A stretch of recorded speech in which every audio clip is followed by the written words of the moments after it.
গরমকালে আমের নানা রকম ভ্যারাইটিস হয়, তার মধ্যে আবার যদি এটা রাই সরষের সাথে আমের এই কাসুন্দি, এটা কিন্তু একদম ভীষণ ভালো একটা কম্বিনেশান।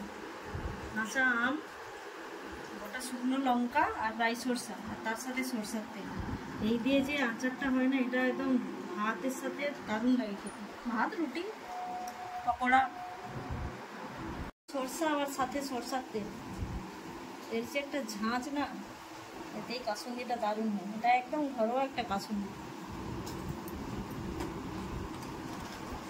এগুলো ভালো করে রোদ্রে দিতে হবে, আর আমটাকে ছাড়িয়ে ভালো করে আমি একটুখানি রোদে 1 ঘন্টাখানি ওটা রোদে আমি রেখে দেবো, তারপর এটাকে আমি প্রিপারেশন করবো।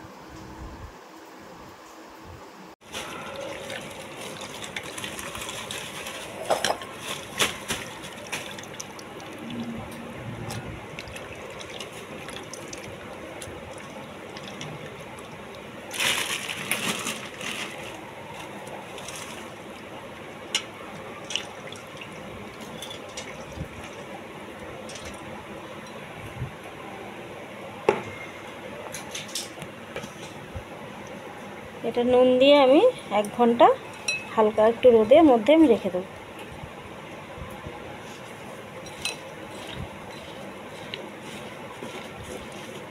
এই পদ্ধতিতে কাসুন্দি বানিয়ে খাবেন, একদম এই গরমে এটাই সবথেকে ভালো লাগবে খেতে।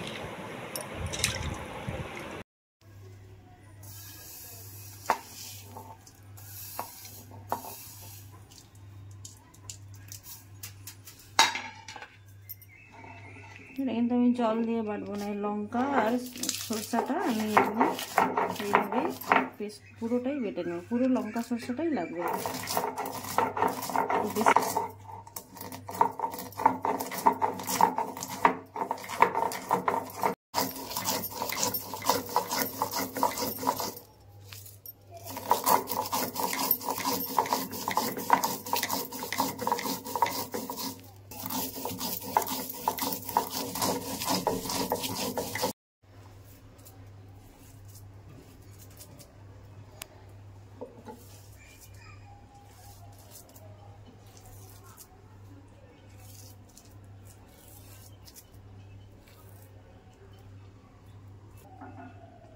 এতে কিন্তু এবার আমি আমগুলো একটুখানি হালকা করে বেটে দেবো। এতে একটু কিন্তু আমি জল দিইনি, সরষাটাও বাটলাম, এই আমের যে জলটা বেরিয়েছে নুন জল, এবারে আমি এইভাবে আমটাকে পেস্ট করে নেবো। আমটা আমার পুরোটাই পেস্ট হয়ে গেছে। এবার আমি এতে কিন্তু একটুও জল থাকবে না জলটাতে, মানে জল যেন না লাগে। জল না লাগলে এটা 1 বছর এভাবেই এটা রোদ্রুতে রেখে দিলে এমনি নর্মালি এটা খাওয়া যাবে।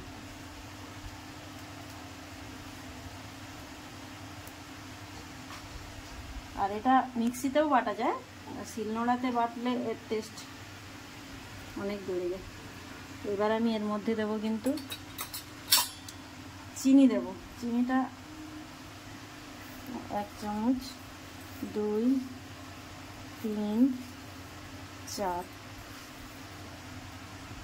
আর এবারে আমি এই সরষাটা, এই রাই সরষাটা কিন্তু অনেকটাই, এটা আমি 2 টেবিল স্পুন মতো নিয়েছি রাই সরষাটা।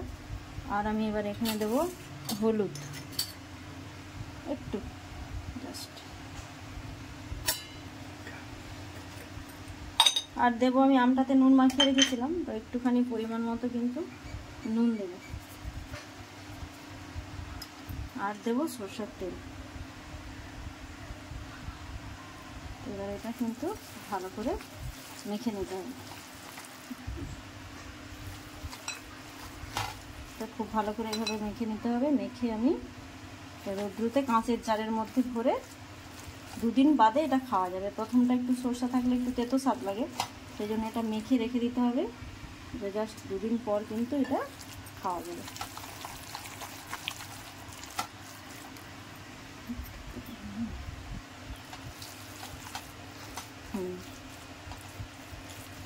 তার সঙ্গে তেল দেবো, এটা একটু সরষের তেল বেশি লাগে। হয়ে গেছে আমার, এটা এবার আমি জারে ভরবো। এবার এটা কিন্তু বেশিক্ষণ হাওয়া লাগানো যাবে না, তো যেহেতু সরষা আছে না, এটা আমি জারের মধ্যে ভরে নেব।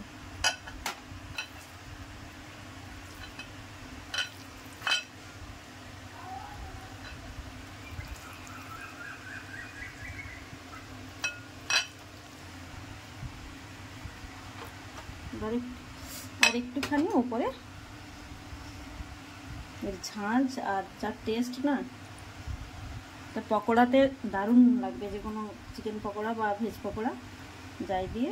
দেখুন কালারটাও দেখুন শুধু।